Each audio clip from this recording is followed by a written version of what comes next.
La dernière fois, on a vu que la cryptographie reposait systématiquement sur la génération d'un secret W, suivi de la conception d'un problème difficile X dont W est la solution. En particulier, idéalement, résoudre X est tellement difficile qu'on peut être confiant que même les superpuissances de l'espace numérique comme Google, la NSA et le gouvernement chinois seront incapables de découvrir une solution au problème X comme le secret W dont on a la connaissance. Aujourd'hui, on va voir la solution qui est très largement la plus utilisée aujourd'hui pour concevoir des problèmes difficiles X à partir de secrets W. Cette opération, c'est celle qui consiste simplement à calculer X est égal à G puissance W. Résoudre le problème X, c'est alors trouver un nombre V tel que X est égal à G puissance V.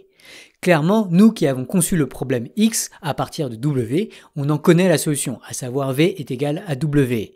Mais l'espoir, c'est que même une superpuissance ne saura pas trouver une solution V à l'équation X est égal à G puissance V. Est-ce que ça ne vous rappellerait pas quelque chose? Pour ceux qui ont vu la très chouette vidéo de Science Étonnante, cette astuce qui consiste à cacher W et à révéler X est égal à G puissance W est au cœur de l'algorithme de Diffie-Hellman, une solution au centre de la sécurité du web. Dans le jargon, si cette opération est si utile en cybersécurité, c'est parce qu'on a de bonnes raisons de penser qu'elle est une fonction à sens unique. Autrement dit, calculer le problème X est égal à G puissance W à partir de G et W, c'est facile. Mais il peut être extrêmement difficile de reconstruire W à partir de G et de X. C'est donc une opération facile à faire et extrêmement difficile à défaire. Ou dit avec le langage de la vidéo précédente, étant donné un secret W, c'est facile de trouver un problème X dont W est la solution, mais dont la résolution est extrêmement difficile. Eh bien, ça, ce sont des opérations qu'on adore en cryptographie. En effet, ça permet à un citoyen lambda de faire des choses que même une superpuissance sera incapable de défaire, comme se connecter à un site web d'une manière si sécurisée que cette manière de s'authentifier sera incassable même par la NSA.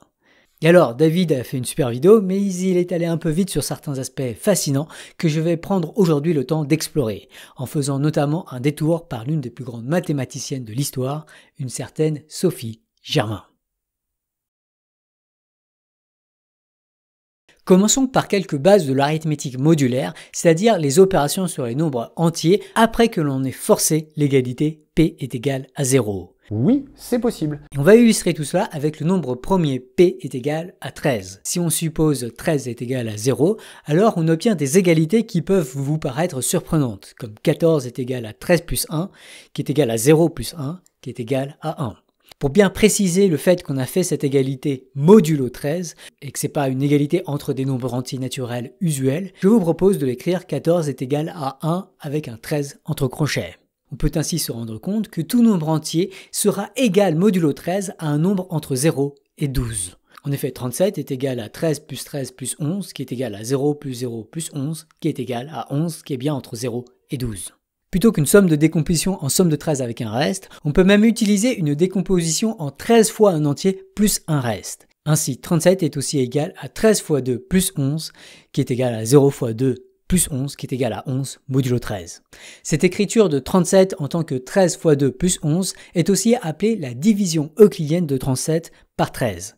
Une première observation qu'on peut faire, c'est que cette division euclidienne, et en particulier le calcul de 11, est très rapide. Ah bon ? Il suffit en fait de poser une division comme vous l'aviez appris à l'école. Et en gros, il suffit de faire autant de multiplications que le nombre à diviser à 2 chiffres. On dit que le nombre de multiplications requises est linéaire en la description des nombres. Ainsi, même si on manipule des nombres cryptographiques avec des centaines de chiffres, il suffira en fait de faire des centaines de multiplications seulement.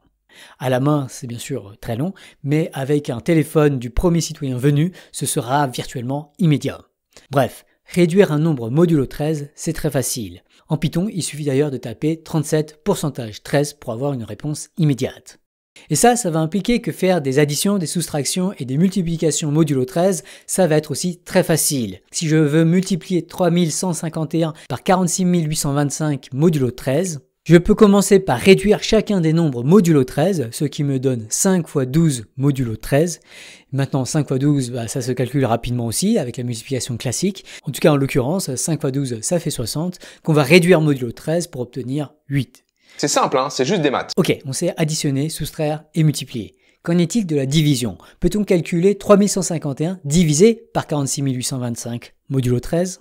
On peut commencer par clarifier la question. Le résultat de cette division doit être un nombre n tel que n est égal à 3151 divisé par 46 825 modulo 13. En multipliant par 46 825 des deux côtés, cette égalité devient 46 825 fois n est égal à 3151 modulo 13. Alors on peut déjà remarquer que cette égalité doit se simplifier modulo 13 en remplaçant 46 825 par son modulo 13 et 3151 aussi. Ça nous donne 12 fois n est égal à 5 modulo 13. Et par ailleurs, on va faire la remarque que si on sait résoudre 12 fois m est égal à 1 modulo 13, alors il suffira de multiplier m par 5 pour obtenir une solution n au problème. Et oui, parce que 12 fois n sera alors égal à 12 fois 5 fois m. 12 fois m c'est égal à 1, donc il ne nous reste plus que le 5. Ok, mais donc peut-on trouver m tel que 12 fois m est égal à 1 modulo 13 ? Peut-on en un sens trouver 1/12e modulo 13 ? Un tel nombre m est appelé l'inverse de 12 modulo 13. Et on peut remarquer que cette égalité modulo 13 revient à dire qu'il existe un nombre entier k tel que 12 fois m moins 13 fois k est égal à 1. Oui, parce que lorsqu'on réduit à modulo 13, le 13 fois k sera égal à 0. Telle égalité est appelée égalité de Bézout. Et je vais passer sous silence des détails, mais parce que 13 est un nombre premier, on sait que m et k sont garantis d'exister, et même qu'on peut les calculer efficacement en passant par le calcul du PGCD. J'invite d'ailleurs les plus motivés parmi vous à écrire explicitement un algorithme pour y parvenir, et à calculer le nombre d'opérations requises par cet algorithme. Si vraiment vous voulez la réponse, allez voir le script associé à cette vidéo, dont le lien est en description. Là, le plus compliqué, c'est d'arriver à suivre le rythme. Ce qu'il faut retenir de cette discussion, c'est surtout que dans l'arithmétique modulo P, l'addition, la soustraction, la multiplication et la division sont non seulement bien définies, ces opérations sont aussi et surtout extrêmement rapides à effectuer. Et c'est en particulier le fait que la division marche aussi bien modulo P que l'idée lancée par David à un moment de sa vidéo d'utiliser la multiplication pour créer un secret partagé ne fonctionne pas. Si Eve observe une multiplication x est égale à GW modulo P, et si elle connaît aussi les valeurs de G et de P, alors elle pourra reconstruire le secret W en calculant W est égal à x divisé par G modulo P. On dit que la multiplication modulo P n'est pas une fonction à sens unique. C'est une opération qu'il est simple à faire, mais qui est aussi simple à défaire. Voilà qui nous amène à x est égal à G puissance W modulo P. Et donc, est-ce là bien une fonction à sens unique ? D'abord, précisons que G puissance W consiste à multiplier G par G par G par G et ainsi de suite W fois. Et bien sûr en prenant le résultat ensuite modulo P. Et donc W en particulier est un nombre entier naturel. Qui plus est, même modulo 13, G puissance 13 n'est pas égal à G puissance 0. On ne peut pas remplacer le 13 dans les exposants par un 0, car l'exposant n'est pas lui-même un nombre modulo 13. Le nombre G est ici bien un nombre modulo 13, mais pas son exposant. Ok, supposons maintenant que P, G et W sont extrêmement grands. Le calcul de x est égal à G puissance W modulo P est-il alors une opération à sens unique comme David le suggère dans sa vidéo ? Eh bien, avant de montrer que c'est une opération difficile à défaire, encore faut-il montrer qu'elle est facile à faire. Comment pourriez-vous calculer rapidement G puissance 1 050 625 modulo P ? Alors bien sûr, on pourrait prendre G et le multiplier par G, puis multiplier le résultat par G, puis multiplier le résultat par G, et ainsi de suite. Mais il faudra alors faire cela 1 050 625 fois. Ça fait beaucoup. Et en particulier, si on remplace maintenant 1 050 625 par des nombres cryptographiques, c'est-à-dire des nombres avec des centaines de chiffres, eh bien là, on se retrouve avec des calculs que même votre machine sera incapable d'effectuer. En fait, on compte justement sur le fait que ce calcul est difficile à effectuer quand on dit que l'opération est difficile à défaire. Clairement, il va nous falloir faire mieux. On cherche l'efficacité. Mais alors, est-ce que vous auriez une idée de comment calculer G puissance W modulo P rapidement ? N'hésitez pas à mettre pause pour y réfléchir. Eh bien, la réponse, je vous l'ai donnée dans une vidéo de String Theory. L'idée, c'est de décomposer 1 050 625 en une somme de puissance de 2. Cela nous donne 1 050 625 est égal à 2 puissance 20 plus 2 puissance 12 plus 2 puissance 0. En fait, cette décomposition n'est autre que l'écriture du nombre en base 2 et le nombre de termes est exactement le nombre de chiffres égaux à 1 dans cette écriture en base 2. Maintenant, pour calculer G puissance 2 puissance 20, on va calculer la suite des carrés G, puis G au carré, puis on va mettre ce résultat au carré, puis on va prendre le résultat au carré, et ainsi de suite jusqu'à ce qu'on ait fait ce calcul 20 fois. Notez qu'à chaque fois que l'on met au carré, on ne fait en fait qu'une multiplication, puisqu'on prend juste un nombre et on le multiplie par lui-même. Et du coup, de manière assez remarquable, on aura en fait calculé au bout de 20 opérations G puissance 2 puissance 20 après seulement 20 multiplications. C'est beaucoup mieux que 1 050 625 multiplications. De même, on peut calculer G puissance 2 puissance 12 avec seulement 12 opérations. Et du coup, on peut calculer G puissance 1 050 625 en multipliant G puissance 2 puissance 20 par G puissance 2 puissance 12, ce qui fait une multiplication, et puis en multipliant ce résultat par G puissance 2 puissance 0, qui n'est autre que G lui-même, ce qui fait une multiplication de plus. Voilà qui nous permet de calculer le résultat avec un très petit nombre d'opérations, c'est-à-dire à peine une trentaine de multiplications, ce qui est beaucoup moins que les millions de calculs qui auraient été nécessaires dans le calcul naïf. C'est puissant, hein. En fait, de manière plus générale, cette astuce de carré répété permet de calculer x est égal à g puissance w modulo p avec un nombre de multiplications qui est proportionnel au nombre de chiffres du secret w, ce qui pour des nombres cryptographiques est en fait exponentiellement plus rapide que l'approche naïve. L'opération est donc facile à faire, mais est-elle difficile à défaire? Eh bien, comme l'explique David, ce n'est pas toujours le cas. Typiquement, un mauvais choix de G, comme G est égal à 5 pour P égale 13, conduit à un problème qui peut être en fait facile à défaire, parce que dans ce cas, la suite des x est égale à G puissance W boucle très vite sur elle-même. Mais donc, comment choisit-on G et P en pratique? Quand P est un nombre premier, l'ensemble des nombres modulo P qui ne seront pas égaux à 0 forment ce qu'on appelle le groupe multiplicatif modulo P. Cet ensemble contient P-1 nombres, à savoir les nombres entre 1 et P-1 modulo P. Tous ces nombres peuvent être multipliés et divisés entre eux et ça donnera toujours d'autres nombres entre 1 et P-1 modulo P. On peut alors démontrer l'existence de racines primitives, c'est-à-dire telles que pour tout P, il existe des nombres G tels que les x est égal à G puissance W modulo P, prenant toutes les valeurs possibles entre 1 et P-1 modulo P. On dit que le groupe multiplicatif est monogène, tout élément du groupe multiplicatif s'écrit G puissance W pour un certain entier W et un certain nombre G modulo P. D'ailleurs, vu que G puissance W fois G puissance V est égal à G puissance W plus V, on voit que multiplier deux éléments du groupe revient à ajouter leurs exposants dans l'écriture sous forme de puissance de G. En fait, ça revient à dire que l'application qui a W associe G puissance W est un morphisme de groupe. Si tu pouvais utiliser des mots simples. Mieux encore, on peut remarquer que le pème élément de la suite G puissance W doit forcément reboucler et donc que G puissance P est égal à G modulo P. C'est ce qu'on appelle le petit théorème de Fermat. Mais donc G puissance P-1 est tel que G puissance P-1 fois G, qui est égal à G puissance P, est égal à G. En divisant par G des deux côtés, on conclut que G puissance P-1 est égal à 1 modulo P. Or, on peut aussi écrire 1 est égal à G puissance 0 modulo P. Du coup, G puissance P-1 est égal à G puissance 0 modulo P, et donc en fait en termes d'exposants, on a l'égalité P-1 est égal à 0. En fait, quand G est une racine primitive de P, les exposants de G puissance W modulo P se comportent comme des nombres modulo P-1. On dit que le groupe multiplicatif modulo P est isomorphe au groupe additif modulo P-1, ou encore que la fonction qui a W associe G puissance W est un isomorphisme de groupe entre le groupe multiplicatif modulo P et le groupe additif modulo P-1. Et si je vous raconte tout ça, c'est bien pour se rendre compte des structures mathématiques en jeu qu'un attaquant pourra éventuellement exploiter pour inverser notre fonction à sens unique. Ce problème d'inversion de G puissance W modulo P, c'est ce qu'on appelle le problème du logarithme discret. Mais en quoi le fait de savoir que G puissance W définit un isomorphisme de groupe peut-il être utile pour résoudre rapidement le logarithme discret ? Ok, on va aborder maintenant la partie la plus difficile de cette vidéo, donc asseyez-vous bien au fond de votre siège, respirez un bon coup, et n'hésitez pas à passer à la section suivante si vous ne le sentez pas. Une démonstration mathématique là qu'on va faire. Ça va pas être trop difficile à suivre? Prenons l'exemple du nombre premier P est égal à 31 avec G est égal à 3. On peut vérifier que la suite des G puissance W modulo 31 couvre bien toutes les valeurs possibles entre 1 et 30, et donc que G est bien une racine primitive de P. Sauf que P-1 s'écrit P-1 est égal à 30 est égal à 2 fois 3 fois 5. Autrement dit, 30 se décompose comme un produit de petits nombres premiers. Ça va être la vulnérabilité majeure du nombre premier P est égal à 31.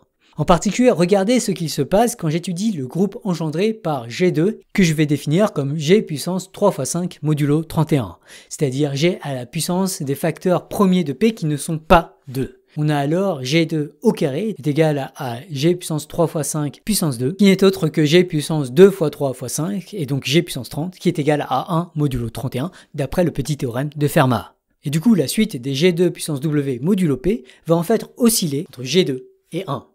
De même, on peut voir que le groupe engendré par G3 est égal à G puissance 2 fois 5 modulo 31 va lui osciller entre trois valeurs, à savoir G3, G3 au carré et 1. Enfin, le groupe engendré par G5 est égal à G puissance 2 fois 3 modulo 31 va osciller entre 5 valeurs, à savoir G5, G5 au carré, G5 au cube, G5 puissance 4 et 1.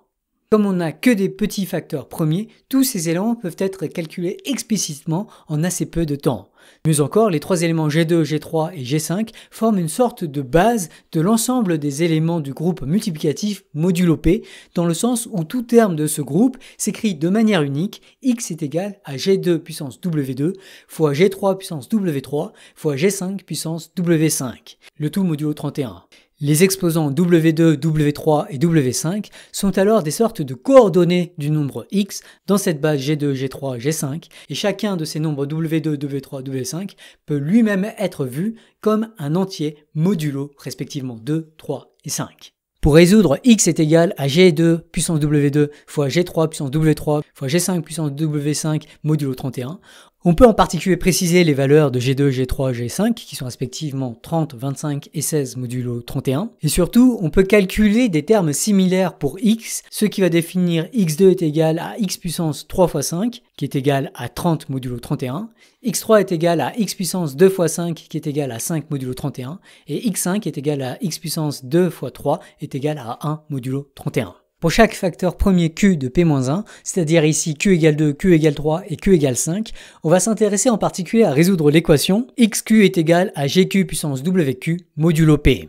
Dans notre cas, on obtient les équations 30 égale à 30 puissance W2 modulo P, 5 est égal à 25 puissance W3 modulo P et 1 est égal à 16 puissance W5 modulo P. Et alors, on pourrait se dire qu'on a retrouvé des problèmes en fait difficiles, des problèmes de la forme x est égal à g puissance w modulo p. Sauf que cette fois, on sait que les gq puissance wq modulo p bouclent très rapidement, et du coup on peut tous les calculer explicitement jusqu'à trouver celui qui match le terme de gauche. En faisant cela, on obtient w2 est égal à 1 modulo 2, w3 est égal à 2 modulo 3, et w5 est égal à 4 modulo 5. Pour conclure, il reste à trouver un nombre entier W tel que G puissance W est égal à G2 puissance W2 fois G3 puissance W3 fois G5 puissance W5 modulo 31.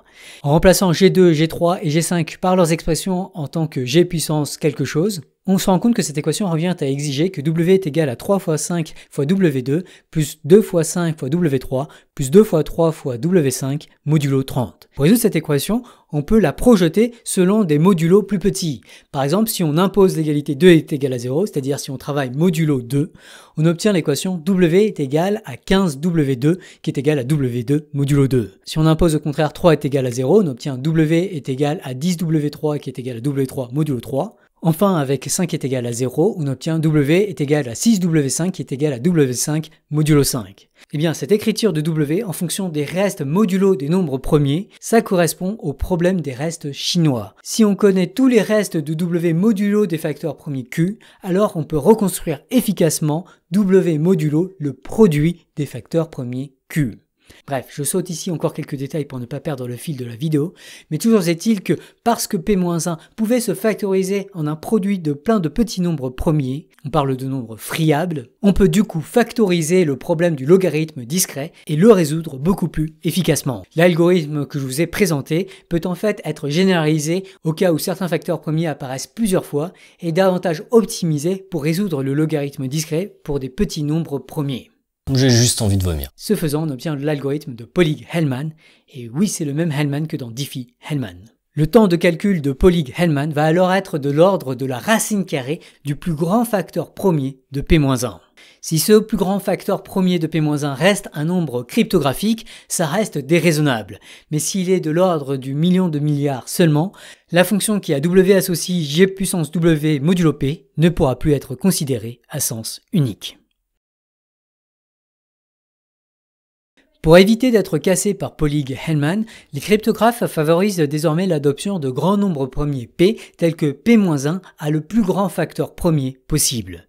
Et comme P est impair, sauf pour P est égal à 2, mais bon, on peut difficilement dire que P égale 2 est un grand nombre premier, on sait que P-1 est alors pair, et donc s'écrit P-1 est égal à 2 fois un certain Q. Idéalement, Q n'est pas lui-même décomposable, idéalement, ce doit être un nombre premier lui aussi. Tel nombre premier P, qui est donc tel que P-1 divisé par 2 est aussi un nombre premier, est ce qu'on appelle un nombre premier sûr. Clairement, ces nombres premiers sûrs sont maximalement résilients contre Polig-Hellman. Et donc, pour ces nombres premiers sûrs P, et pour une racine primitive G de P, la fonction qui a W associe G puissance W modulo P aura de meilleures chances d'être à sens unique, facile à faire, difficile à défaire. Et bien sûr, les cryptographes ne sont pas les premiers à s'intéresser à ces nombres premiers sûrs. Je pensais que j'étais la première à y penser, mais bon, bref, ok. Il y a 2 siècles, une brillante mathématicienne du nom de Sophie Germain avait déjà étudié de tels nombres premiers. Alors, techniquement, Germain a plus étudié les nombres premiers Q, tels que P est égal à 2Q plus 1, est premier. Q est alors appelé nombre premier de Germain, alors que P est le nombre premier sûr qui lui est associé. Une paire Germain sûr est une paire QP. J'en profite au passage pour vous recommander cette excellente vidéo de Matador sur Sophie Germain. Les premières paires de nombres premiers Germain sûrs sont ainsi 2, 5, 3, 7, 5, 11, 11, 23, 23, 47 et ainsi de suite. Notez que 13 n'est pas dans cette liste, et oui, 13 moins 1 est égal à 12, qui est égal à 2 au carré fois 3, ce qui est en fait un nombre extrêmement friable puisqu'il est composé de facteurs premiers tous très petits. Donc le choix de P dans la vidéo de David n'est en fait pas tout à fait optimal. C'est une vision erronée. Même si bon, il a un autre défaut de sécurité nettement plus important, à savoir le fait que 13, c'est quand même un petit nombre premier. Mais bien sûr, tout ça, c'est le cadet des soucis à voir lors d'une vulgarisation grand public de Diffie-Hellman. Si Sophie Germain s'intéresse à ces nombres, c'est bien sûr pas pour la cryptographie, c'était en fait pour tenter de résoudre l'autre théorème de Fermat, le fameux grand théorème de Fermat, à savoir démontrer que l'équation x puissance n plus y puissance n est égale à z puissance n n'a aucune solution pour n entier supérieur ou égal à 3 et x et y et z des nombres entiers. À son époque, très peu de progrès avaient été effectués sur cette question, mais la stratégie était toujours la même. Montrer que si x, y, z et n sont solutions de l'équation, alors elles doivent vérifier plein de propriétés tellement bizarres qu'elles ne peuvent pas être vérifiées en même temps. Avant Sophie Germain, on savait de plus qu'il suffisait d'étudier le cas où n est un nombre premier. L'avancée de Sophie Germain, c'est de montrer que si n est un nombre premier de Germain, et si x, y, z et n forment une solution, alors x, y ou z doit être divisible par p carré. C'était déjà une très belle avancée. Malheureusement, l'approche globale de Germain n'a pas été couronnée de succès et on ne peut pas franchement lui en vouloir puisqu'il aura fallu attendre 1994 et des outils mathématiquement diablement plus sophistiqués pour qu'une preuve du théorème par Andrew Walls soit enfin complète et validée. Ceci dit, il reste encore plein de mystères autour des nombres premiers de Germain. Par exemple, à l'instar de la conjecture des nombres premiers jumeaux, on ne sait toujours pas s'il existe un nombre infini de nombres premiers de Germain, même si on le suspecte. De même, on peut s'intéresser aux suites de nombres premiers, tels que P1 est un nombre premier, P2 est égal à 2P1 plus 1 est premier, P3 est égal à 2P2 plus 1 est premier, et ainsi de suite. Autrement dit, une suite de nombres premiers tels que chaque nombre premier de la suite est le nombre premier sûr du nombre premier qui le précède. De telles suites de nombres premiers forment ce qu'on appelle des chaînes de Cunningham. On a démontré qu'il n'existe pas de chaîne de Cunningham infinie. Cependant, certaines qu'on a trouvées sont très longues. La plus longue connue à ce jour a été découverte en 2014 et contient 19 nombres premiers et donc 18 nombres premiers de Germain. On pense qu'il existe des chaînes de Cunningham arbitrairement longues, mais là encore, c'est avant tout une conjecture ouverte. Encore plein de travail pour les chercheurs. Enfin, on peut noter que la génération de grands nombres premiers de Germain peut être effectuée efficacement, ce qui fait que si vous faites de la cryptographie modulo un nombre premier, vous n'avez aucune excuse pour ne pas la faire modulo un nombre premier sûr, plutôt que modulo un nombre premier friable. En plus d'être une fonction à sens unique, le calcul de x est égal à g puissance w modulo p a le bon goût d'avoir de nombreuses autres propriétés mathématiques délicieuses, comme le fait que g puissance w puissance v est égal à g puissance w fois v, ou le fait que g puissance w fois g puissance v est égal à g puissance w plus v. La première équation est parfois appelée la propriété de quasi-commutativité, tandis que la seconde est appelée morphisme de groupe. La quasi-commutativité intervient par exemple dans le protocole de Diffie-Hellman, comme Science Étonnante l'explique très bien dans sa vidéo. Pour créer un secret partagé en communiquant publiquement, Alice et Bob peuvent ainsi générer chacun sa clé privée WA et WB et dériver les clés publiques XA est égal à G puissance WA modulo P et XV est égal à G puissance W modulo P. Ces clés publiques sont exactement les problèmes dont WA et WB sont les solutions. Alice peut alors exploiter sa clé privée pour calculer SA qui va être égal à XB puissance WA modulo P. Tandis que Bob peut calculer SB est égal à XA puissance WB modulo P. Et parce que G puissance W est quasi commutatif, on a SA qui va être égal à G puissance WB puissance WA qui est égal à G puissance WA fois WB qui va être égal à G puissance WA puissance WB qui est égal à SP modulo P. Autrement dit, Alice et Bob auront le même résultat qui sera donc partagé. Mais surtout, en supposant que X est égal à G puissance W est à sens unique, ce résultat partagé va être un secret. Seuls Alice et Bob pourront le connaître, ce qui leur permettra ensuite d'utiliser des chiffrements symétriques pour communiquer efficacement des secrets. Je m'attendais pas à ce que ce soit aussi intense. Pour illustrer l'autre propriété de morphisme, on peut prendre le cas de la signature cryptographique. Je vous en avais déjà parlé dans le cas du protocole RSA dans la série sur string theory. Mais aujourd'hui, on va voir comment exploiter X est égal à G puissance W modulo P pour produire des signatures cryptographiques via ce qu'on appelle la signature L-gamal. L'idée est la suivante. Vous devez chiffrer un message M. Pour cela, vous prenez le H de M à l'aide d'une fonction de hachage cryptographique, ce qui nous donne H de M. Les détails de ces fonctions de hachage importent peu. Ce qui compte pour nous aujourd'hui, c'est surtout que H de M va être un nombre qui dépend de M. Si Alice approuve le message de M, elle peut alors le signer et pour cela, elle va d'abord tirer un nombre entier K au hasard avec la contrainte qui doit être un nombre impair inférieur au nombre premier de germain Q associé au nombre premier sûr P. Cela garantit en particulier qu'on peut diviser par K modulo P-1.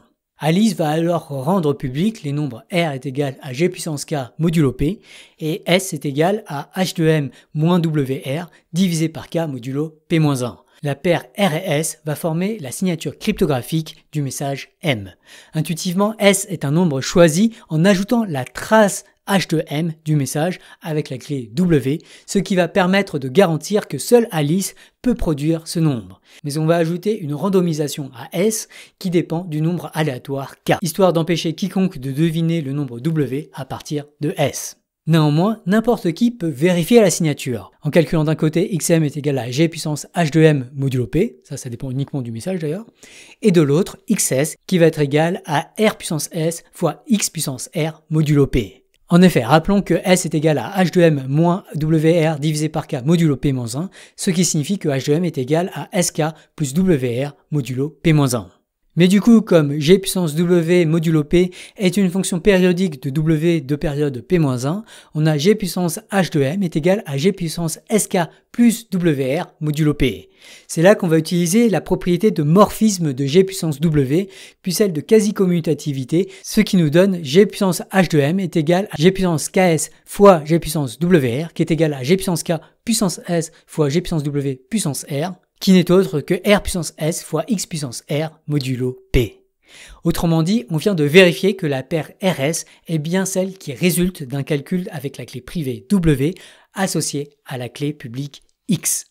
De plus, si on suppose que le calcul de X est égal à G puissance W modulo P est à sens unique, on sait que seuls ceux qui connaissent déjà la clé privée W peuvent avoir produit la paire RS. Ou dit autrement, même une superpuissance comme la NSA ne parviendra pas à usurper l'identité d'Alice si elle utilise le protocole de signature cryptographique d'El-Gamal. Waouh! C'est dingue, non?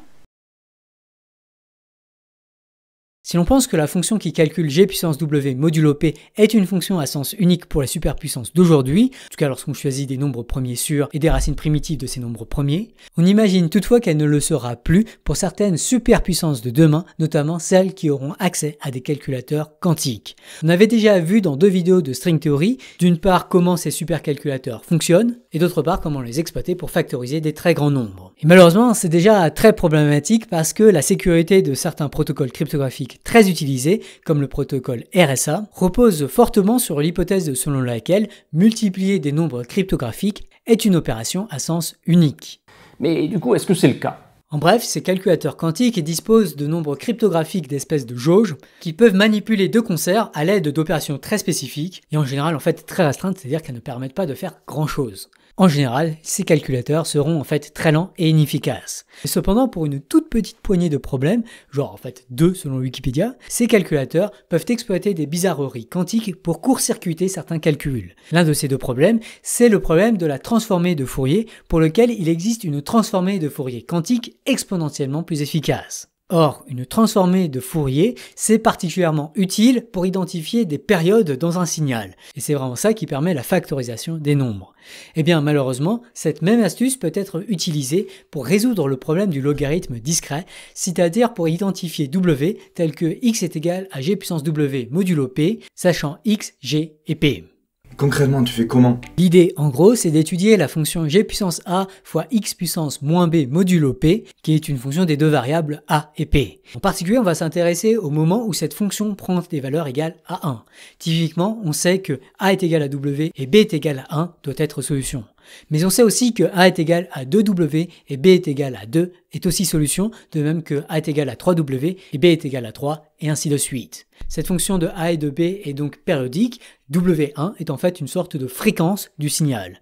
Eh bien, je vous épargne bien des détails, et trouver la fréquence fondamentale peut être en gros effectuée par la transformée de Fourier quantique, et celle-ci peut ensuite être utilisée pour trouver w. Ah ouais, ça il fallait quand même le faire. Hein. Et voilà pourquoi toute superpuissance qui aura conçu ou accédé à un calculateur quantique pourra inverser la fonction à sens unique qui calcule g puissance W modulo P à partir de W, sur laquelle repose tant la sécurité de notre espace informationnel. Dès lors, je ne vois vraiment pas comment on peut moralement justifier la poursuite effrénée de la conception de calculateurs quantiques, surtout quand cette course à la conception est publiée dans des journaux auxquels des armées cyber de toutes sortes de pays ont aisément accès, y compris des pays de moins en moins démocratiques et des pays qui ne l'ont jamais été.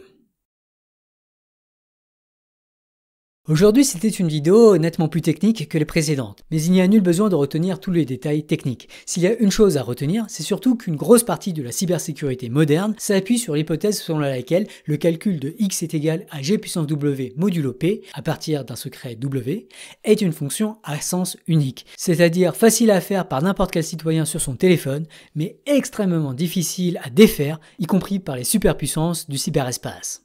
Mais il y a mieux encore, cette fonction possède de nombreuses propriétés mathématiques très utiles en pratique, notamment le fait que g puissance W puissance V est égal à g puissance W fois V, comme c'est utilisé dans Diffie-Hellman, ou encore que g puissance W fois g puissance V est égal à g puissance W plus V, comme c'est utilisé par la signature cryptographique Elgamal. On dit que la fonction à sens unique est de surcroît quasi commutative et définit un isomorphisme de groupe.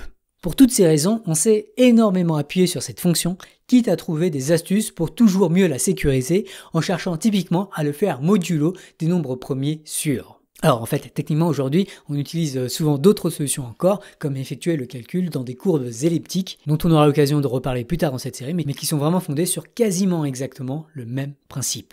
Malheureusement, on sait depuis 1994, soit 30 ans déjà, qu'il va nous falloir abandonner tout ça et adopter des alternatives, souvent malheureusement beaucoup plus complexes encore à comprendre et donc à rendre intelligibles, y compris pour des docteurs en mathématiques, parce qu'on sait déjà que les calculateurs quantiques vont être capables d'inverser cette fonction et donc qu'elles ne seront plus à sens unique pour certaines superpuissances. Dans ce contexte, en plus de la recherche de développement de cryptographie alternative qu'on appelle post-quantique et dont on reparlera plus tard dans cette série, il y a urgence à ralentir celle des calculateurs quantiques dans les applications extrêmement limitées ne me semble absolument pas contrebalancer la menace existentielle qu'elles font peser sur un espace informationnel déjà très mal en point aujourd'hui, une menace qui s'applique déjà même aux données d'hier puisque les superpuissances malveillantes collèguent déjà massivement des données chiffrées par G puissance W modulo P, directement ou non, pour pouvoir les lire le jour où elles auront accès à un calculateur quantique. Je vous renvoie notamment vers cette excellente vidéo de Veritasium sur l'expression Harvest Now, Decrypt Later. Le calculateur quantique, ce n'est vraiment pas un nouveau jeu vidéo. C'est une menace de plus pour notre espace informationnel qui a déjà propulsé les partis d'extrême droite au pouvoir depuis une décennie, alimenté la haine et la volonté de meurtre des populations étrangères et réduit au silence les sujets les plus vitaux pour notre futur. On fait quoi? J'en profite pour vous appeler à l'aide. Si on veut construire un futur beaucoup plus sécurisé, il va falloir qu'on rende rapidement le web beaucoup plus démocratique, mais au préalable, il va falloir montrer qu'un tel web est possible. C'est vraiment tout l'objet du projet non lucratif Tournesol qui a été récemment reconnu d'intérêt général. Plus vous participerez à ce projet, plus il nous sera facile de trouver des soutiens financiers, humains et institutionnels pour ensuite défendre beaucoup plus efficacement le projet d'un numérique démocratique. S'il vous plaît, prenez le temps de créer un compte sur Tournesol et d'y évaluer les meilleures vidéos de YouTube pour que l'algorithme de recommandation collaborative de Tournesol puisse correspondre mieux au jugement humain sur la bonne priorisation des sujets d'attention de notre société. Du fond du cœur, je vous en remercie d'avance.